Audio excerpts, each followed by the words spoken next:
ఢిల్లీ ఫలితాలపై తెలుగు రాష్ట్రాల్లో పొలిటికల్ డైలాగులు పేలాయి. ప్రధాని మోడీ నాయకత్వంపై ఢిల్లీ ప్రజలు విశ్వాసం ఉంచారని బీజేపీ, టీడీపీ నేతలు చెబుతుండగా లేదు రాహులే దగ్గరుండి బీజేపీని గెలిపించారని కేటీఆర్ సెటైర్లు వేశారు. పరిపాలన అంటే ఎటుంటుందంటే ఒక్కొక్కసారి పరిస్థితులన్నీ కూడా తారుమారయ్యే పరిస్థితులు వస్తుంది. దానికి ఉదాహరణ ఢిల్లీ. అయితే ఇక్కడ ఏ మోడల్ వర్కౌట్ అవుతుంది భారతదేశంలో అనుకుంటే ప్రపంచంలో ఎక్కడ గానీ భారతదేశంలో గానీ పీపుల్ ఫస్ట్ ఒక సస్టైనబుల్ మోడల్ క్రియేట్ చేయాల్సిన అవసరం ఉంది. అదే నరేంద్ర మోడీ ఒక సస్టైనబుల్ మోడల్ ని క్రియేట్ చేస్తున్నాడు. ఆయన్ని మనస్ఫూర్తిగా అభినందిస్తున్నాం. ఈ రోజు ఢిల్లీలో గెలుపు కూడా ప్రధానమంత్రి నరేంద్ర మోడీ గారిపై నుండే నమ్మకం. నరేంద్ర మోడీ గారి నాయకత్వంలో చేపట్టినటువంటి సుపరిపాలనకు ఈరోజు మరి ప్రజలు ఆశీస్సులు అందజేసి మద్దతు ఇవ్వడం జరిగింది. 12 సంవత్సరాలుగా ఢిల్లీకి పట్టినటువంటి కేజ్రీవాల్ అనేటువంటి గ్రహణం ఇవాళతో వీడిపోయింది. ఈరోజు భీష్మ ఏకాదశి, చాలా పవిత్రమైనటువంటి రోజు. ఇలాంటి పవిత్రమైనటువంటి రోజు దేశ రాజధానికి పట్టిన పీడ విరగడైంది. ఇన్నాళ్లుగా అవినీతితో అభివృద్ధికి నోచుకున్నటువంటి ఢిల్లీలో ఇక నీతివంతమైనటువంటి పరిపాలన, అభివృద్ధి లక్ష్యంగా పరిపాలన ఈరోజు బీజేపీ అందించనున్నది.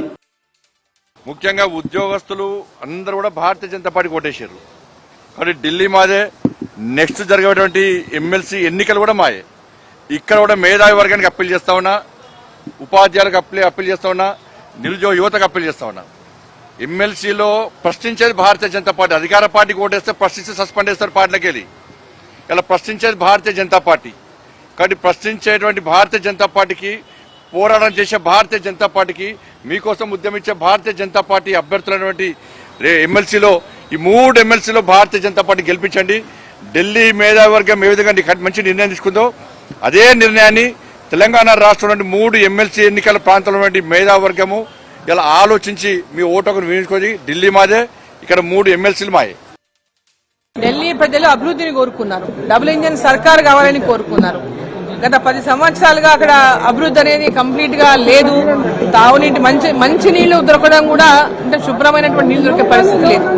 డ్రైనేజ్ సమస్య, చాలా తీవ్రమైనటువంటి డ్రైనేజ్ సమస్యలు ఉన్నాయి అక్కడ. సో పొల్యూషన్ వార్డులలో కూడా చాలా ఏరియాలు మేము తిరిగిన వాళ్ళ నుంచి చాలా ఘోరమైనటువంటి పరిస్థితి అక్కడ మేము చూసినాం.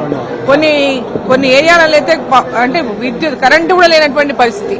మాకు చదువుకోవడానికి పవర్ రావటం లేదని చెప్పినటువంటి పరిస్థితి కూడా మేము చూసినాం. సో ఇక్కడ ఢిల్లీలో ప్రజలందరూ కూడా మార్పు కోరుకున్నారు.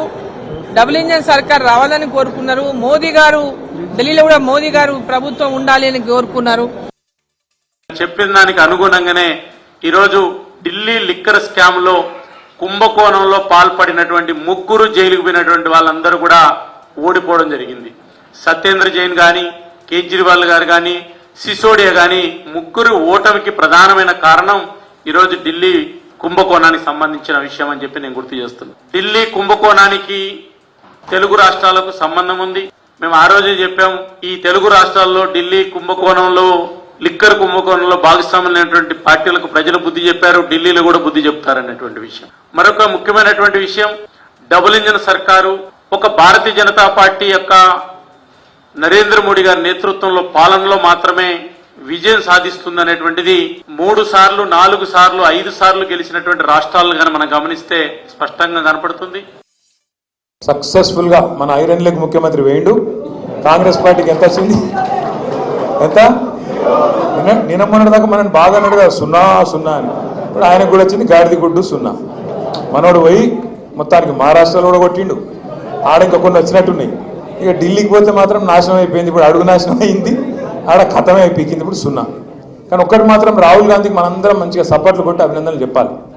రాహుల్ గాంధీ అంటే ఏం చేస్తుండే దేశంలో యాడాడ నిలబడుతుందో కాంగ్రెస్ పార్టీ అలాగే ఎక్కడెక్కడైతే నిలబడుతుందో వేరుగా అక్కడ బీజేపీని మాత్రం గెలిపించి వస్తున్నాడు. పక్క అక్కడ అందరూ నొడగొట్టి బీజేపీని గెలిపించి వస్తాడు.